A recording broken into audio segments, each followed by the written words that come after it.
And good evening, folks. It's Monday night, December 4th, 2023.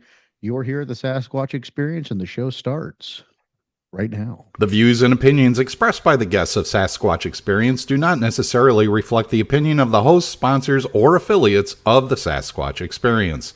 As always, listener discretion is advised. 911, what are you reporting? We got someone or something crawling around out here. Does a legend walk among us, lurking in the forests of our world? Did you see what it was? Was it a person or an animal or? I can't tell. All I know is that my central light came on and I just happened to glimpse and see this thing running across the yard. A good-sized man or something. It looks like a man. I don't know what it was.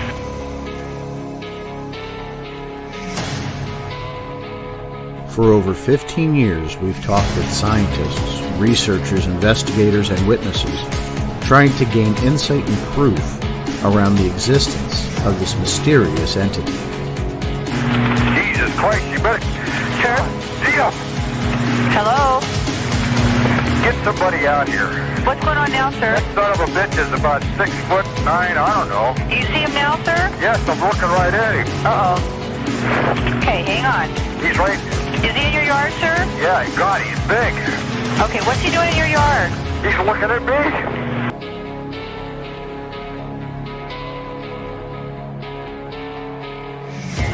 me. Join us as we continue into the investigation of the Sasquatch Experience.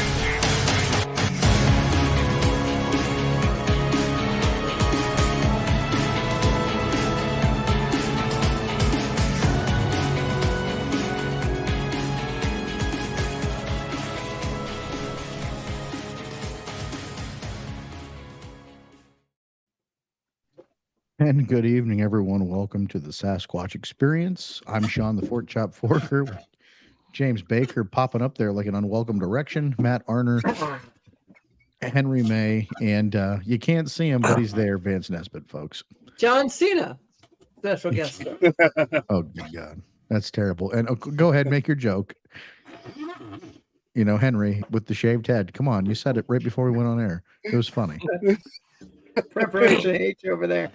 Preparation H. Yeah. Triple H, Preparation H. Anyhow, that's how this kicks off, guys. Right before we go on air, Baker gets his quips in, and then we get ready to unfocus as we try to bring you some great content. Tonight, guys, got a strange show for us. And not a strange show, really interesting show.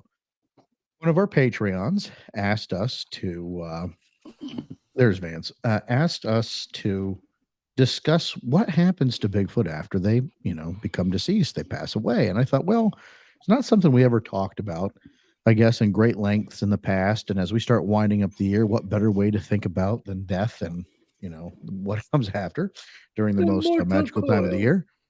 So I figured, well, let's talk about Bigfoot after death. And there's some very interesting points that we'll go over and some talking discussions. But first, had a good show last week, guys, with the Big Muddy Monster. Some good reception. Our social media, folks, you can find us on Facebook, Instagram, X, Sasquatch Experience, except for on X, which is at Squatch EXP, which you can find the links by going to our website, sasquatchexperience.com, or you can become a Patreon and support us for as little as $2 a month. That's right. Become a Patreon, support us for $2 a month. But aside from that shameless plug, YouTube, we're starting to get some comments on YouTube, and we the one comment that sticks out was a comment from a gentleman who will remain nameless. You can go on and see him, but it was one word: lies. You're gonna have to narrow that shit down. Right. Lies. Well, commenter, thank you for the specificity of what lies we're talking about, but yeah, please be a little bit more defined about what you're asking us to clarify in terms of lies. Rather, you think the whole thing was a shenanigans and a hoax, but I assure you that there was no lies coming from our mouths intentionally. Just reading the reports of folks that were there at the time and felt they needed to share this with the world. So lies, be a little bit more specific. Don't be a rube. Bring it. Just be clear. Bring it. Anyhow, Mhm. that's all I wanted to say about that lies. But Mhm. on that note, as I inappropriately and unprofessionally clear my throat, we got a good show, guys. And by the way, Spotify came out. As you see, all our podcast friends, they're posting their pictures and everything. We had a good year. And it's just getting better. And as I posted tonight on Facebook, that this show's for you, the listener. We enjoy doing it. It's a passion for us because we love the big hairy guy. But please take the time to like us, review us, give us really. It's important that you give us good feedback that's meaningful. I don't mean good that you like us, you love us. If there's not something we're doing right, let us know so we can try to fix it. Right. And we do our best to bring you a high quality show. And sometimes we missed a mark, understandably so. We have issues and we're trying to work through them on the limited budget and time and the training we have, but we are getting better. And so give us that important feedback, that clear, concise feedback, and fair feedback. And of course, we will modify and adjust as we can. Mhm. Got a great article from Matt sending to me, which we'll definitely talk about when we get started. Guys, anything you want to touch on before we go off? We'll start at James, work around the clock. James, Matt, Henry, and then Vance.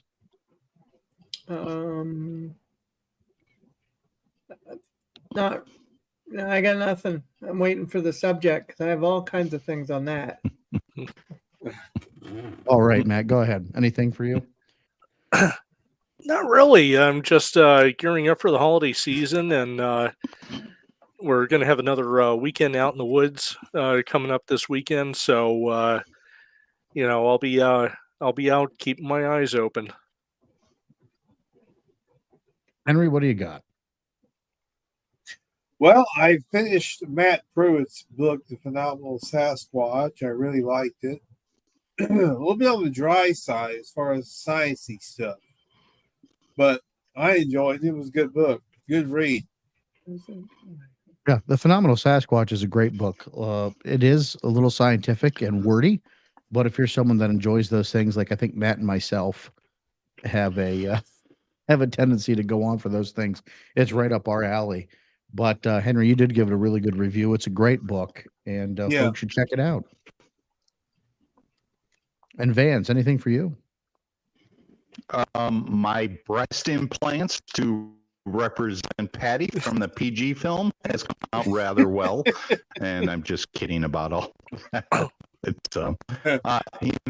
I want to dive into this topic. Let it go, Vanessa. Instilled upon all of us to talk about tonight, because I have a couple of points. If any of the other members of this squad here will not bring up, I would love to bring up. Okay, very good. Okay, well, with that, we'll get started. Guys, tonight, talking about Bigfoot after death. I had to pause there because we didn't call it Where's the Bones. Where's the Bones is actually chapter 20 of John Green's book, Sasquatch, the Apes Among Us, where we talk about this. But James, go ahead. I'll let you get started because you're busted at the seams. So we were kind of having a discussion. Someone had asked, where's the body? Why haven't we found one? Why would how would a 400 to 600 pound and 200 to 600 pound animal just disappear? And I did a lot of reading on this, and I wanted to talk about I kind of have three theories on it. One of them will make people angry, and I'm okay with it. So I'll start with that one. It doesn't exist. Okay. 2 is it's highly intelligent. Or 3 is it's a animal and it eats its dead. We're going to really focus on 2 and 3, or we're going to focus on 2 and 3 more than we will on 1, because scientifically I couldn't prove any of the 3 options.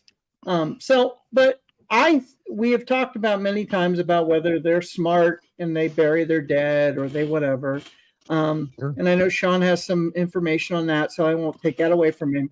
But so I've been talking to DNR, the Pennsylvania Outdoors, and a variety of other ones. And a lot of them, like, you pick any animal out in the wild, they don't die of old age. It matters to where you are on the food chain, to how long you survive, and what happens to your body. So, for instance, a deer, most cases do not live, of old age. They get shot by a hunter or killed by a wolf or break their leg and rot, whatever. But they don't usually die of old age. A smaller animal like a mouse might get eaten by a bird. Variety of things. Okay, so they were talking about how wolves have a range of up to 200 miles sometimes. So if a wolf would say kill a deer, and let's say the deer weighed 100 pounds, when the wolf killed it, it would take it in the pack, or the single wolf would take it back to its wolflings. I don't know. I guess pack is the best word I can think of at the moment. I don't know. I'm kind of digging wolflings, but that's okay. Wolflings, and it would take the body of what it wanted. Now that body is laying there with what's left. Now, any other scavengers or even larger carnivores, like even bears, will take a chunk, because bears don't eat their meat as much. They put it in they put it in a location, and then they eat the bugs off it. So now you have a deer carcass that was, let's say, 100 pounds. Now it's about 40 pounds. Smaller animals will take what they want. The bugs will take what they want. But they say in general, matters how cold it is, how hot it is, where you live, humidities. There's a whole lot of really special math. And if you want to read the books, have at it. Okay. But James, we sat through a presentation from Dr. John Mayenzinski about bears, which was very interesting, and just adding more credibility to what you were saying of when we were told that the bears don't eat the meat, they let it fester, and then they eat the maggots because they're easier for the bears to digest. And lick the blood. Little grotesque, I get it, but it's coming from a professional, folks. James and I just didn't make that up. It was science, okay, from a scientist. I didn't mean to Mr. step on you, Science. buddy. I'm sorry. No, it's fine. So you now have a smaller carcass, and now you have that carcass anywhere, in the next 150 to 100 miles is spread all over the place. They say the average body outside, without any kind of burial or anything like that, usually only lasts maybe, a week, and then you're down to bones. The bugs pick them clean. And the thing is if the body's spread over miles, you might not notice a full skeletal of something. You may just see a bone, or you may whatever.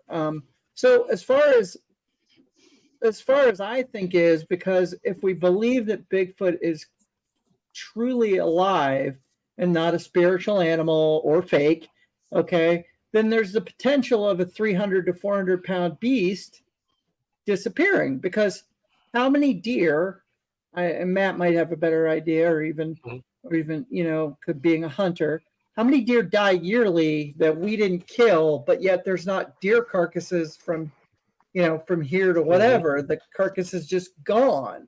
Same with bears die.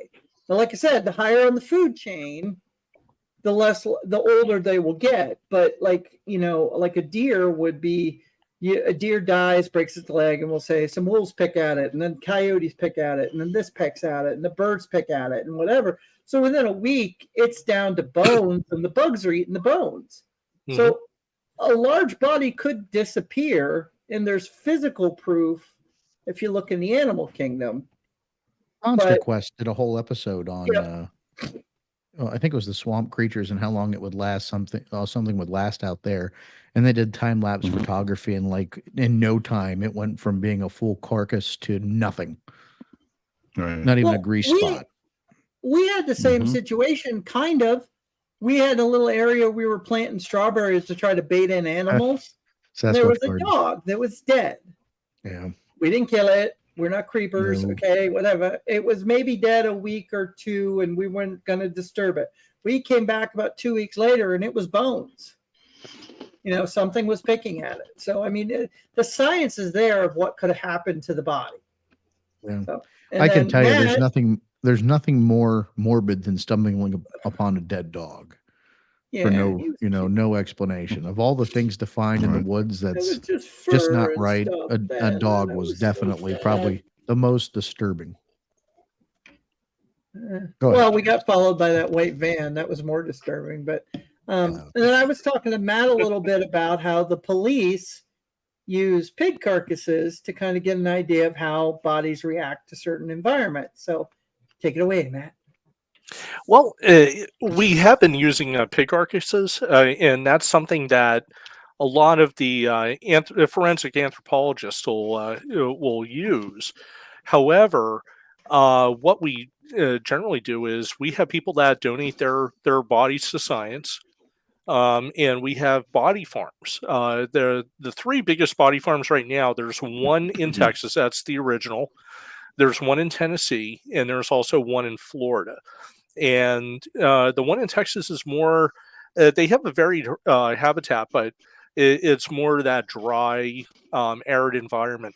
The one in Tennessee is more of a mountainous environment, and obviously the one that's in Florida, you have the higher humidity, you have the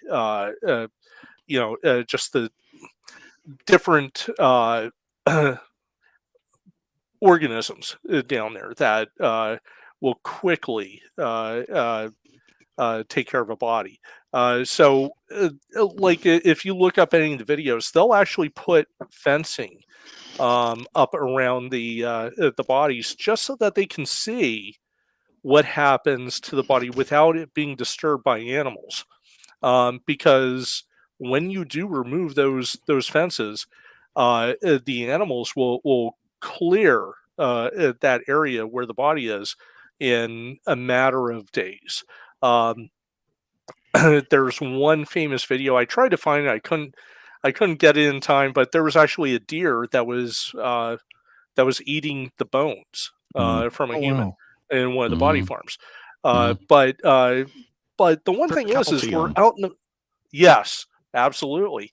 The one thing is though is that we're out in the woods, and which is where we do a lot of our research. Something that lives out in the woods that absolutely thrives on bones is porcupines. Yes. Yeah. Porcupines will absolutely clear a skeleton in no time at all. So you do have creatures like that. Mice will feed on the hair. Yes.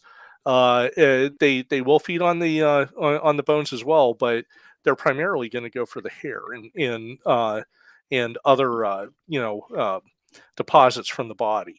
And then of course you have the organisms like the maggots, which will just clean any tissue from a body from the inside out. They'll go into an orifice such as your eyes, mouth, rectum, and as soon as they lay some eggs, that's it. Is it wrong? Yeah. I had to bring that up. Well, no, I mean, that's accurate because my friend who's a taxidermist, he goes, they have boxes that they put the skulls in from the deer and whatever, and that box has these bugs in it, and in like a day and a half, that thing is cleaner as a whistle. Yes. Yeah. And you can actually buy those beetles. They're a specific breed of beetles. You can buy them, I believe, on Amazon. You can actually get a box of these beetles, and if you have a skull, they will clean all the tissue off and have that skull clean in literally 2 or 3 days. Right. So, but there are different stages when we go through, and when we look at try to determine a time of death, where we look at how far has the person remained in rigor mortis? Is it now into a decomposition mode? How far into decomposition mode has it been? Has there been anything to affect the area where the crime scene where the body was? So there's all those factors that come into play with that, and we're talking about humans, But again, if we're talking about a large animal, we're going to use a lot of those same principles. Vance, what do you have to add? Here's what I have to add. I had an epiphany, if anybody knows the definition of epiphany. I happened to watch, I believe it was this past Sunday, Small Town Monsters revisiting the nesting site. And it went from the first visitation of the nesting site with Dr. Meldrum, and then the current with, Eric Randalls and Sean Corson. And, they explained that this nesting site, a lot of the shrubbery and leaves were stripped from the trees and were, packed on the ground. I'm wondering, maybe that's not a nesting site. Maybe that's a grave. Because Sean, I've seen you bury the bodies in the backyard, and you take a shovel and you take that shovel and pack down all the dirt over the grave. All right. And maybe why does everybody blame me? That's a possibility that is not necessarily a bedding site, but it could possibly be a grave where one has passed away, and we have learned through biology that there's several animals that experience remorse and sadness. The first thing I would bring up is the crow. The entire bird species of crow and raven, and is extremely as intelligent that they are. When their own has fallen, they gather around in trees above where the fallen has gone down at. And some of these crows have brought trinkets, whether it's broken glass or tinfoil, and they leave it by the body. And they hang there for a number of hours before they leave the area. They are giving a consent to one that has fallen. And elephants, we've all heard, the elephant graveyard. That's kind of a, wives' tale with the elephant graveyard, that they all travel to the same spot and they all die in the same spot. That's a wives' tale. But elephants and chimpanzees, primates, they grieve when they lose a significant other or a mate or a young one. They do grieve, and it's clearly evident through biology to see that there's a grieving going on over a dead carcass. Now, if you have a bipedal creature, which I believe that there is, and it grieves also, it may have the intelligence to bury its loved one or a cohort amongst the family, whatever it is, and bury it, and then pack it down in the ground.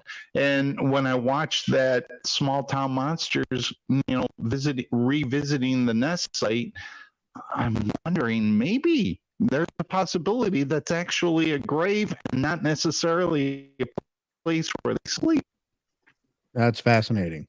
Now, before we go ahead, Matt, and then I want to jump into this article. Yeah, really quick. I also watched that too. And Eli and the Olympic Project people, I mean, they did a fantastic job with that.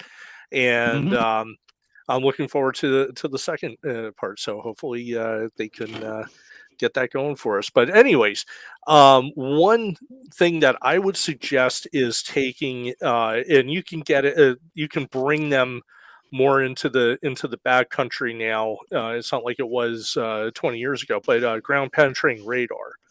And if you're able to find a depression, if you're able to find a hollowed area underneath those nests, I think your hypothesis could be correct.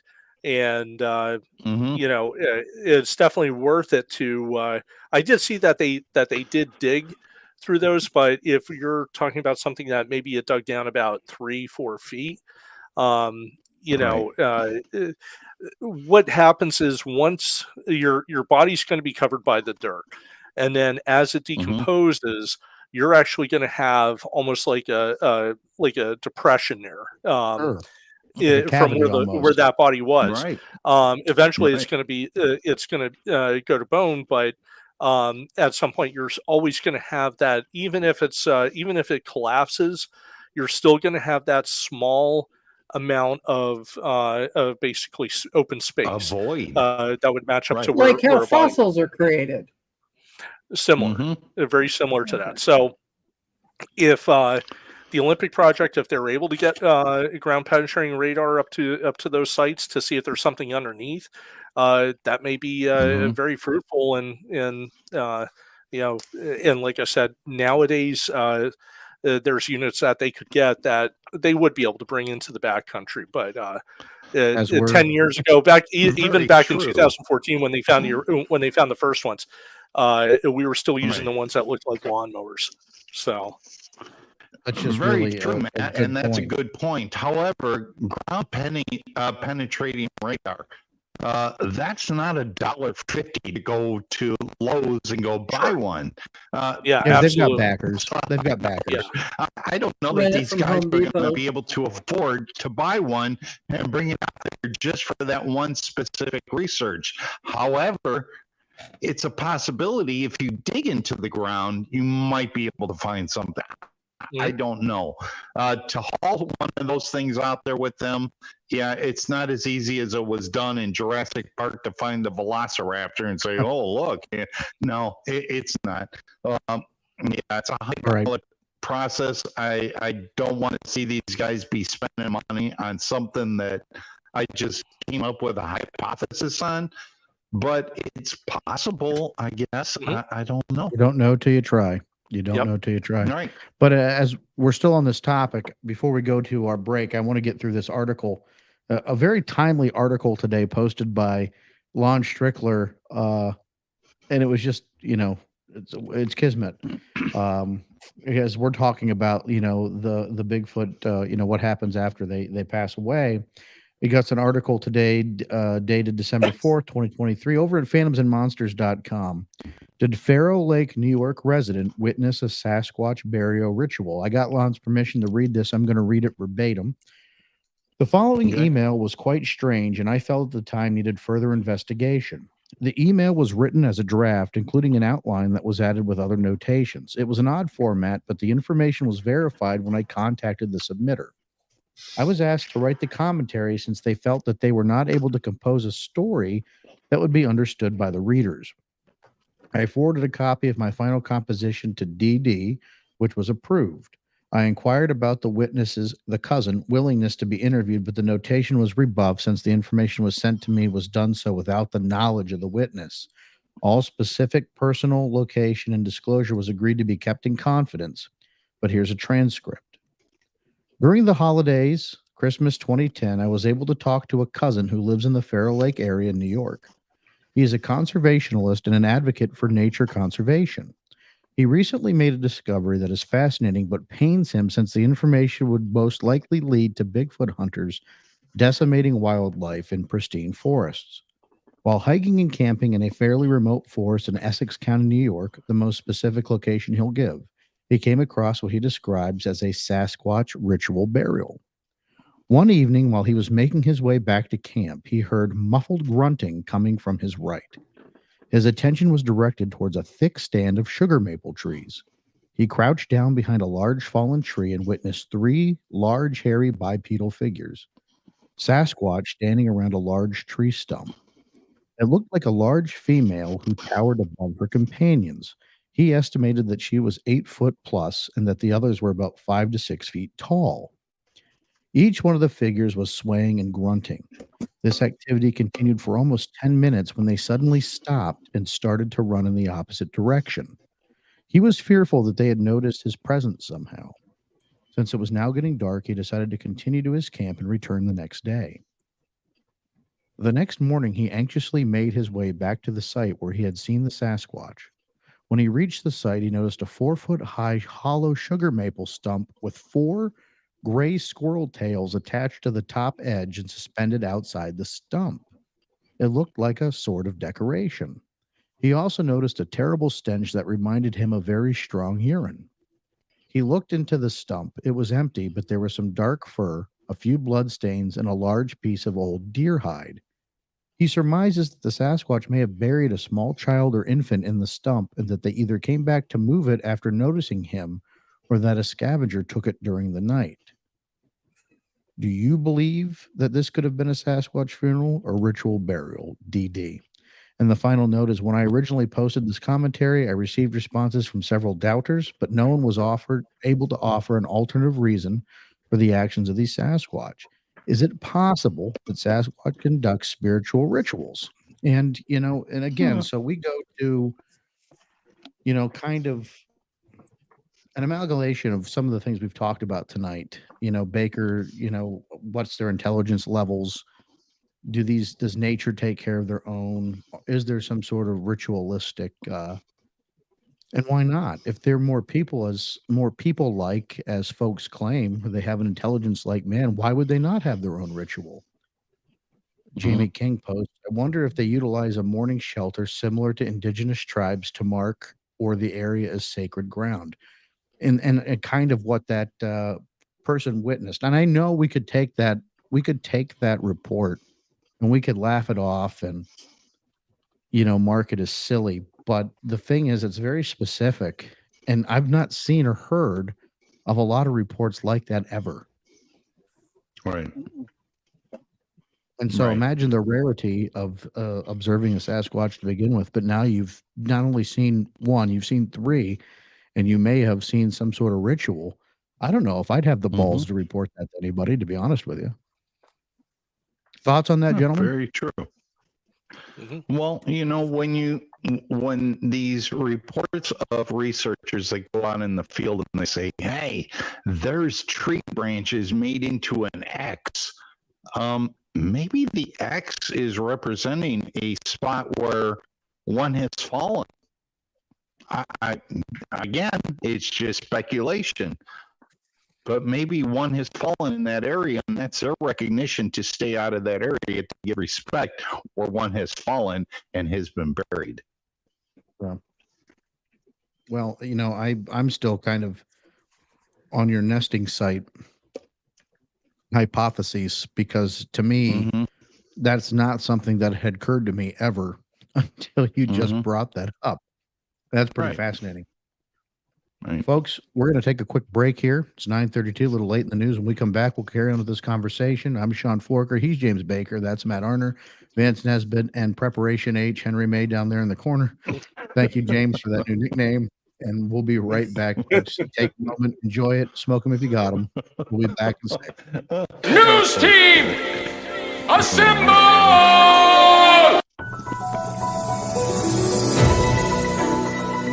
Wait, what now? It's the bottom of the hour? Well, I better get prepared then. Pull out some papers and read some stuff. There it is. There's your paper sound effect. Oh, welcome to this edition of The Big Distraction, Bigfoot Bullhorn, exclusively on the Sasquatch Experience. Oh my God, who the hell cares? Great. Anyway, we are in the descent of the dark season, while simultaneously holding hands with the holiday season. Imagine how much we would save on electricity bills if Christmas was in the summertime. You wouldn't even have to turn your lights on until like 9 p.m. Turn them off at, I don't know, 3 in the morning when it starts getting light out. I don't know why I'm laughing. I've lost my mind. I'm sorry, but we are quickly heading into the holiday season, like I said. And is it Christmas Yeti? Speaking of Yeti, a search for Yeti ended in October with the discovery of a single strand of hair. A BBC Radio 4 program covering the Himalayan hunt has revealed. Andrew Benfield, a writer and meditation teacher, has spent years looking for Yeti with his skeptical friend and political analyst, Richard Horsey. I'm sorry. The pair traveled through India, Myanmar, Nepal, and Bhutan.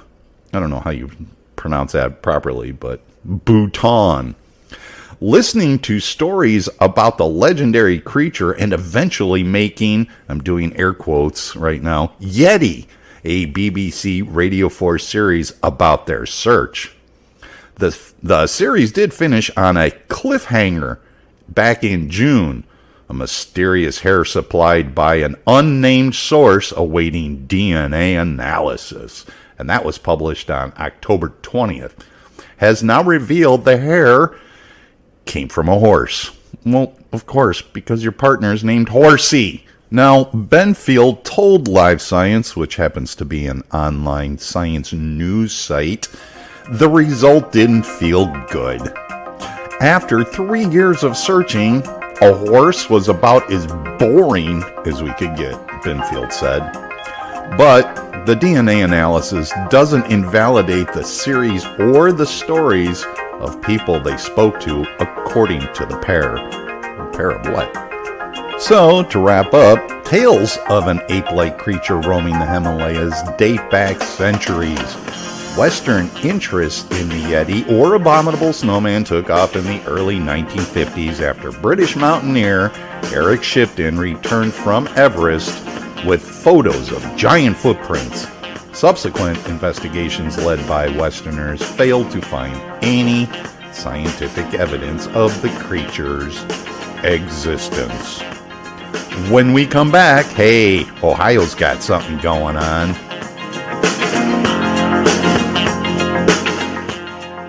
You're listening to the Sasquatch Experience.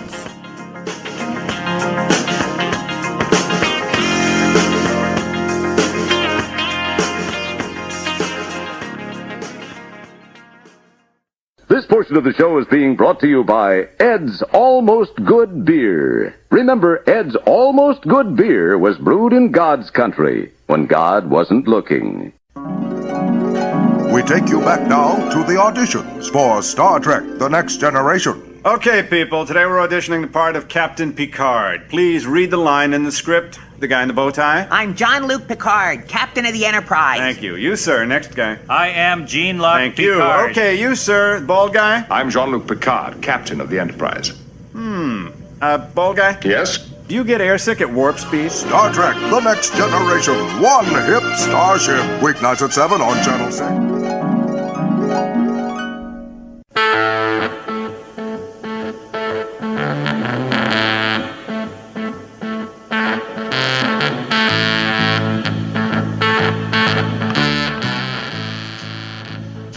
Ohio, which is funny, I always thought it was pronounced Idaho. The Ohio Bigfoot Conference begins on Saturday, Star Wars Day, May 4th, 2024, from 9 a.m. to 7 p.m. This year's guest will be Matt Pruitt, Dr. Jeff Meldrum, Doug Hychek, Darby Orcutt, Cliff Barrickman, and Adam Davies. Now, if you visit the OhioBigfootConference.org page or their Facebook page, there has been a date change on VIP ticket sales. They have been rescheduled to start selling on Saturday, December 9th, due to a PayPal conflict and issue, apparently. But the Ohio Bigfoot Conference 2024, the annual conference, takes place again, like I said, on Saturday, May 4th, 2024 at the Salt Fork Lodge and Conference Center at Salt Fork State Park in Cambridge, Ohio. Thanks again for listening to this edition of the Bigfoot Bullhorn, exclusively on the Sasquatch Experience. And as always, y'all good be doing it, or good be doing, wait, no, that ain't it.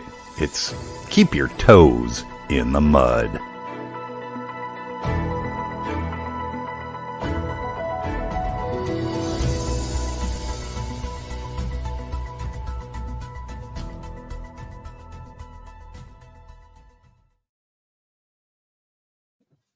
Well, thanks, Vance, for that wonderful segment. We'll keep our toes in the mud. I'm due for a pedicure anyhow here soon, so Yeah, don't right. knock it, guys. Foot hygiene is important. Yes, it is. That Right. good health, good foot health is important to your overall health. Especially if you're a hiker. Right. Prevent those infections. Keep them clean. Get them taken care of. Pamper yourself a little bit. You take care of those Infection bad. puppies. You can't hike without feet. Well, you can. You get one of those all-terrain rascals or those, it's just more difficult to do it without legs. So. Get a Sherpa. Sherpa. Get a Sherpa. Just put them in a backpack like Yoda. Carry them around. There it is. Even without legs, I would still be a hell of a haul for somebody. So. I'm 250 pounds. There's no try, mother. Anyhow, we digress as always. So before we went to the break, we were talking about that ritual that was observed by the hiker up in upstate New York or Essex County, New York. And just something very fascinating about that. But we're going to segue that into something pretty interesting that Matt discovered and brought up. So Matt, I'll give it to you to take us into the next segment. Oh, thank you. The April 8th, 2019 Smithsonian Magazine talks about an article with gorillas that appear to grieve for their dead. Mm-hmm. So if we're looking at a Sasquatch as an ape, we're probably going to put them right along the lines of a gorilla. Or we're going to say that a lot of their behaviors could be similar to them. And one fascinating observation that they made was they had a pair of dominant males that had passed away a year from each other. And this was actually in Rwanda. So it wasn't in a zoo. This was out in the wild. And they observed what the tribe of the gorillas did when these two males passed. The first one, what they noticed was that they would the pack members would gather around the bodies, and they would touch it, touch the body. They would groom the body. They found that especially with the females were very strong with whether it was a male or a female, that they would actually groom it. So they're cleaning the hair, they're taking bugs off. And they would have an interaction with the body for at least 2 or 3 days post death. What they did find, excuse me, was that there were some males. They would sometimes, follow along with the females, but there was other times that they would become antagonistic towards the bodies. They would do chest beating, they would vocalize. Or they may hit or kick the corpse. So you do have that where they're still thinking that there could be some sort of pack structure amongst them, and that's their way of basically establishing that that dominant male is no longer the dominant creature, even as he passed. But they did see that there was other juvenile males, particularly, that would spend some time with the deceased dominant males. They may actually go into the nest, the same nest as that dominant male as it lay deceased. So there's a lot of similarities, I think, with mammals in general, where they do, especially at a higher intelligence, they do seem to have a grieving process that they go through. So, but again, that's Smithsonian Magazine. It's gorillas appear to grieve for their dead. Google it. It's a great article to read, and it falls right in line with what we're discussing. I'll post the links to all our articles in the show notes so folks have them.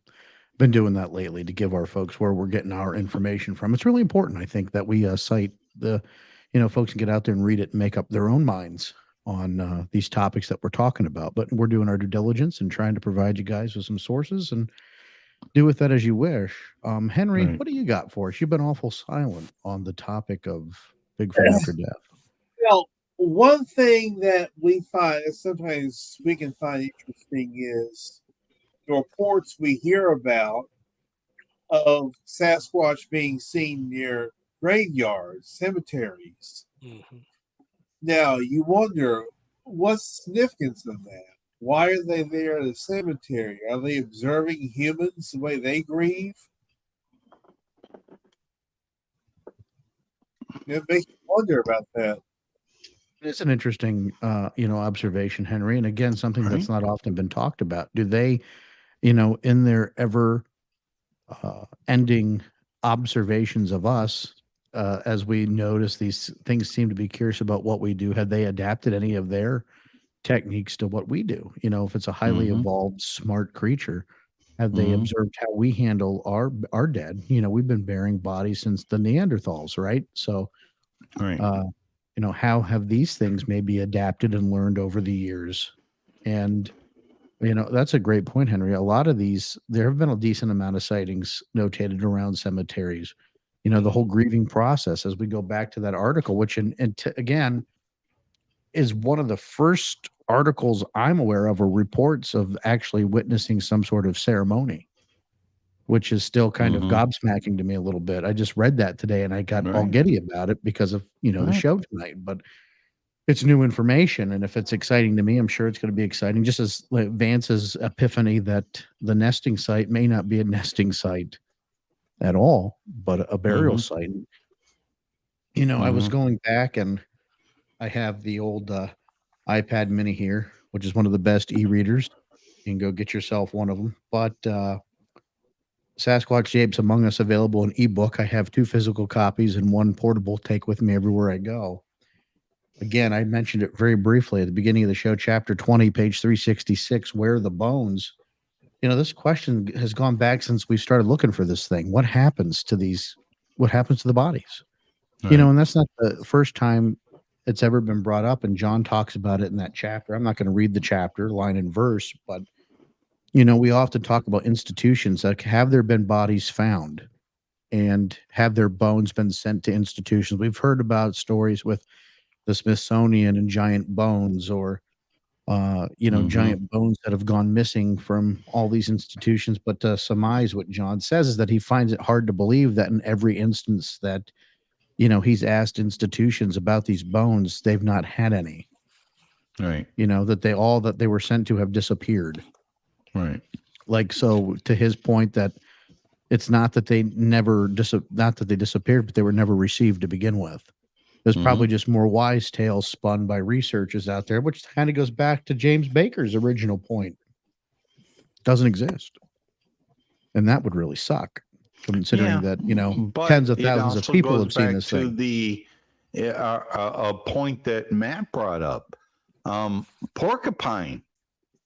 Porcupine is one of the most prevalent mammals that completely will devour any kind of calcium based bone, and they will completely devour it. That's what they do, and they do it for a nutritional reason. And every species, it seems like, from maggots and worms and bacteria, will completely decompose a body within a very short period of time. And when I say short period of time, I'm talking within a 7-day period, and there's no trace of that body left anymore. But porcupine pick up on that, and they completely go after the calcium, and they will devour the bone. Bears, as crazy as that may seem, but that's what they do. So each individual organism has its own structure and its own direction in order to bring back a decomposed or a dead entity back to the earth again. Okay. It's the circle of life. Let's go back to the Lion King, but it's a circle of life. Every individual and its own instruction on what it's supposed to do with the deceased. Vance, you ought to run for Senate. Where's James Baker? Okay, we hit the mute button. Anyhow, what I was going to say, moving run for past train this, engineer. Yeah. Talking about driving a point. Vance, you could mow a point down and kill 100 people with it. Anyhow, what I was saying is Baker's, riding the choo-choo there. Think of bears, one of the largest mammals we have in the forests of North America. How many bears have you stumbled upon dead in the woods? None. I've never stumbled upon a dead one. Now, in my research, I've seen a couple photos of people that have posted them, and I've never said they didn't exist. I've seen more bear dead along the highway than one I have alive in the woods, for one, and two, more than I've ever seen dead in the woods. And they're a large mammal. And so, what do bears do when they die?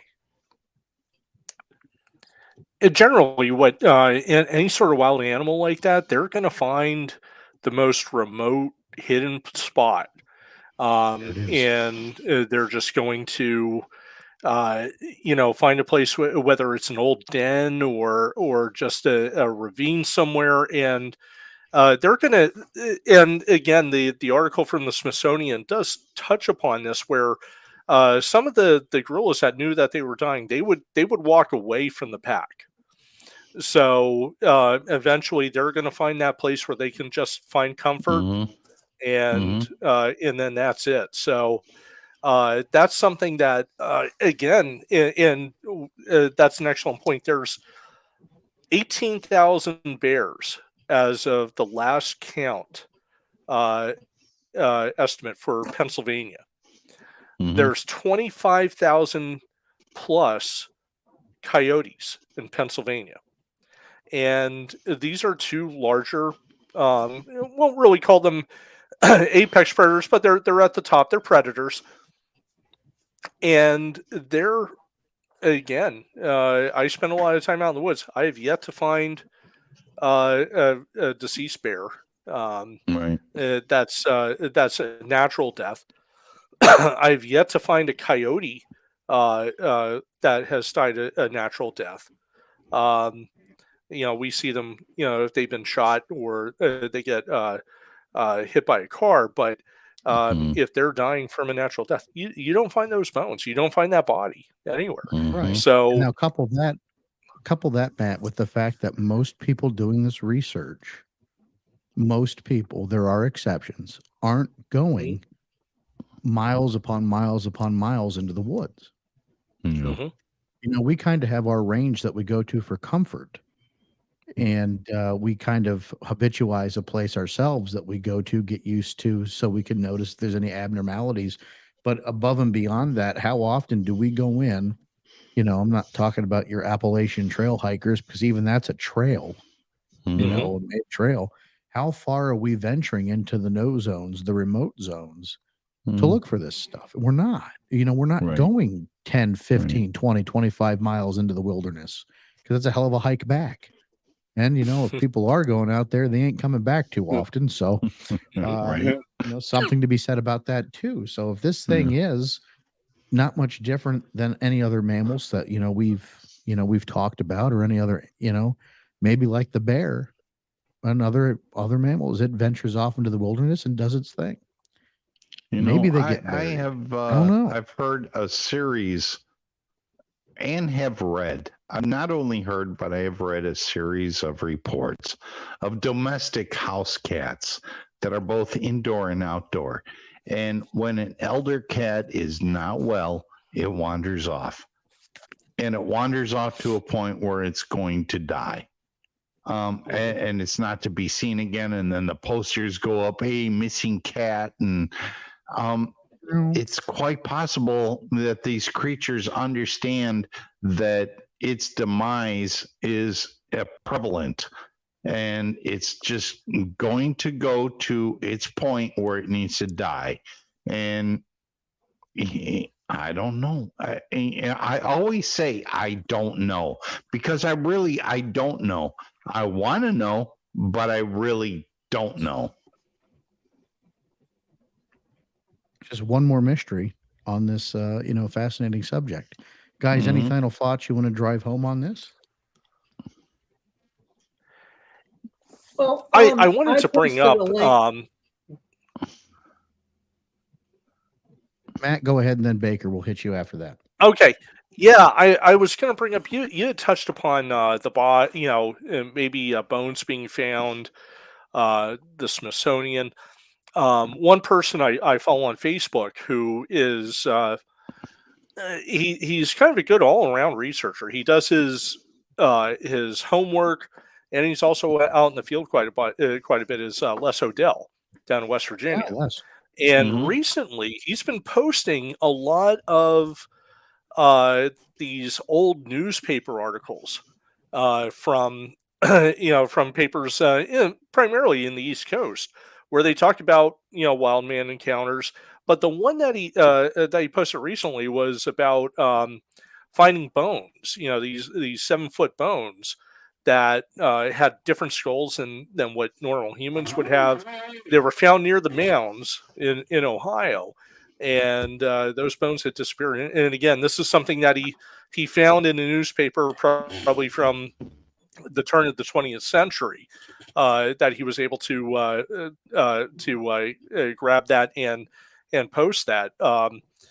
There's a lot of stuff that's in these old newspapers that may have our answers, and it's people like Les, Henry, some of the other people that are doing that really deep research into the historical side that may be able to help us find the answer. Go ahead, Bake.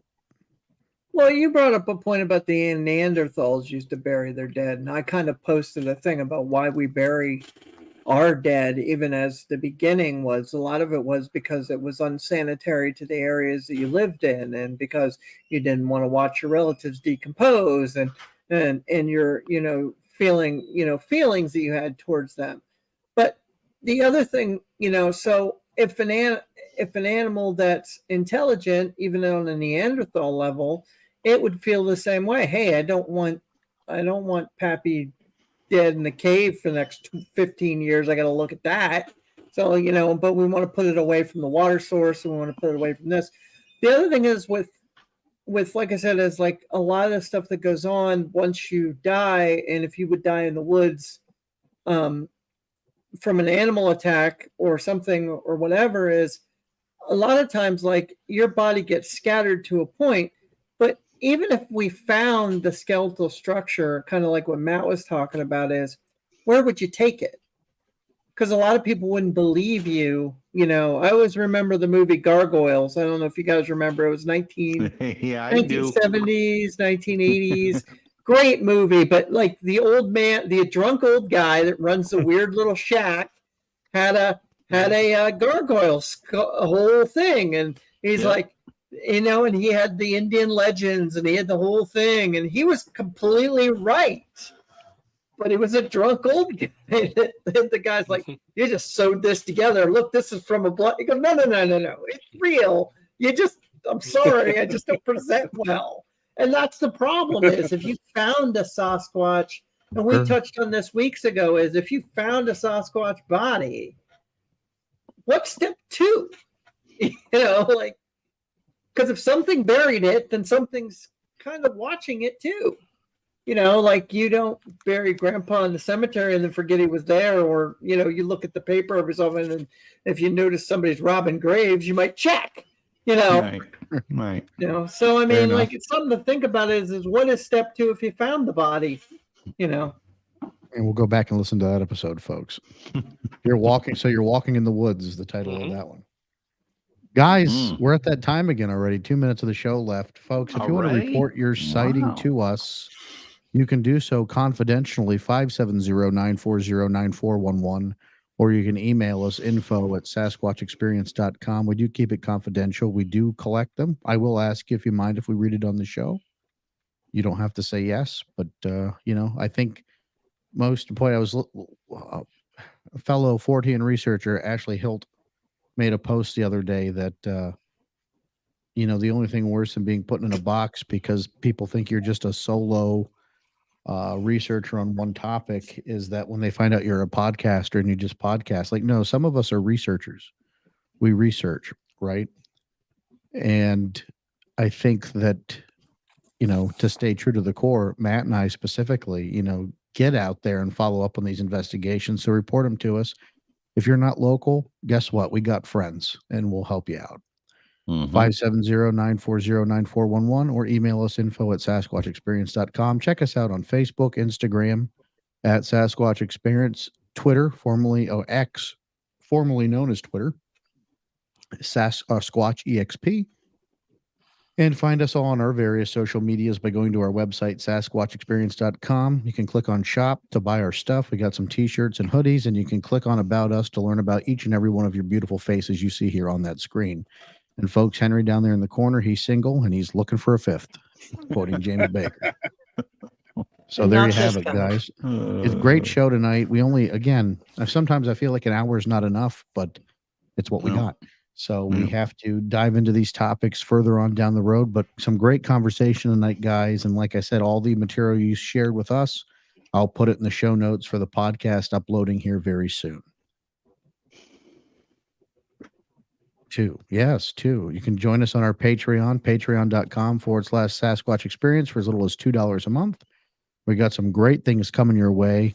More Cryptic Wilderness coming as Matt and I get out to film some. We've got our holiday Bigfoot watch along that we got to do yet. We got all kinds of things coming, so stay tuned for that. The Facebook is the best way to keep up on what we're doing. Folks, that's all I got. I'm Sean Forker. You've been watching Sasquatch Experience. Henry, take them away with those dulcet tones. Y'all be good or be good at it. And we'll see you next week, folks. Good night, everybody. Keep on squatching.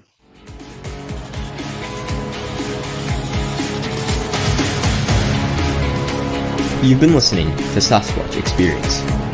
Please rate and review wherever this podcast is consumed. To share your experience, visit us on Facebook or email us, squatchexperience@gmail.com. Keep on squatching.